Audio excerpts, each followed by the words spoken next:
கோவை மாநகராட்சியில் ஒப்பந்த துப்புரவு பணியாளர்கள் மூலம் கருப்பு பணத்தை வெள்ளையாக மாற்ற முயற்சி நடைபெறுவதாக குற்றச்சாட்டு எழுந்துள்ளது. இந்த குற்றத்திற்கு துணைபுரிய நிர்பந்திக்கப்படுவதாக கூறும் தொழிலாளர்கள் அரசு உரிய நடவடிக்கை எடுக்க வேண்டும் என்று கோரிக்கை விடுத்துள்ளனர்.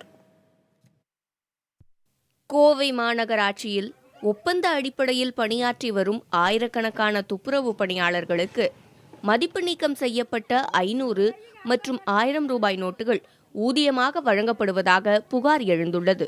இது கருப்பு பணத்தை வெள்ளையாக மாற்றும் முயற்சி என்று குற்றம் சாட்டப்படுகிறது.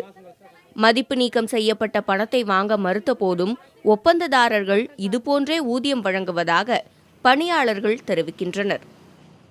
2 வருஷ காலமாக பேங்கில் போட்டுட்டு இருந்தாங்க. ஆனால் இந்த வாட்டி பார்த்தீங்கன்னா கையில் கொடுக்குறாங்க. கேட்டால் என்னென்னு கேட்டால், இந்த பணத்தை கொண்டு நாங்கள் பேங்கில் போட முடியாதுங்க, போட்டால் நாங்கள் சிக்கிக்குவோம், அதனால் இந்த பணத்தை நீங்கள் போய் உங்கள் அக்கௌண்ட்டில் போட்டுக்கோங்க அப்படிங்கிறாங்க. அப்படின்னு போட நாங்கள் கேட்டதுக்கு என்ன சொன்னாங்கன்னா, அவங்க பழைய நோட்டு வாங்குறதுனா வாங்குங்க, இல்லைன்னா உங்களுக்கு 3ஆவது மாதம் தான் சம்பளம் கிடைக்கும், அது உறுதி கிடையாது அப்படின்னாங்க. சரின்னு சொல்லி நாங்கள் என்ன பண்ணுறோம், எங்களுக்கு இது வேட்ட வேறு வேலை இல்லை, வேறு சம்பளமும் கிடையாது எங்களுக்கு. இது குறித்து அதிகாரிகளிடம் புகார் அளித்தும் எந்தவித நடவடிக்கையும் எடுக்கப்படவில்லை என்றும், அதிகாரிகளிடம் புகார் அளித்தால் வேலையில் இருந்து நீக்கிவிடுவோம் என ஒப்பந்ததாரர்கள் மிரட்டல் விடுப்பதாகவும் துப்புரவு பணியாளர்கள் கூறுகின்றனர்.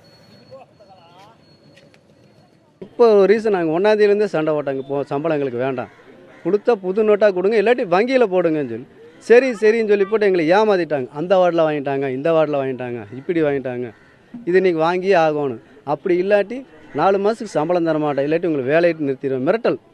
மிரட்டல் ஆளுட்டு மேஸ்திரி இன்ஸ்பெக்டர் மூலிமா மிரட்டல் கொடுக்குறது.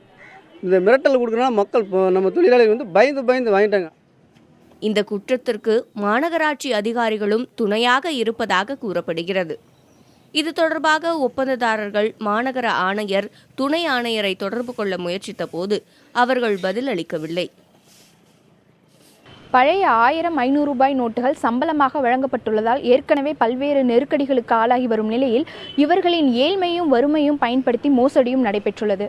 பல ஆண்டுகளாக துப்புரவு பணியாளர்கள் சந்தித்து வரும் பல்வேறு பிரச்சனைகளுக்கு அரசு நடவடிக்கை எடுக்க வேண்டும் என்பதே அனைவரின் எதிர்பார்ப்பாக உள்ளது. புதிய தலைமுறைக்காக ஒளிப்பதிவாளர் தீபனுடன் ஐஸ்வர்யா, கோவையிலிருந்து.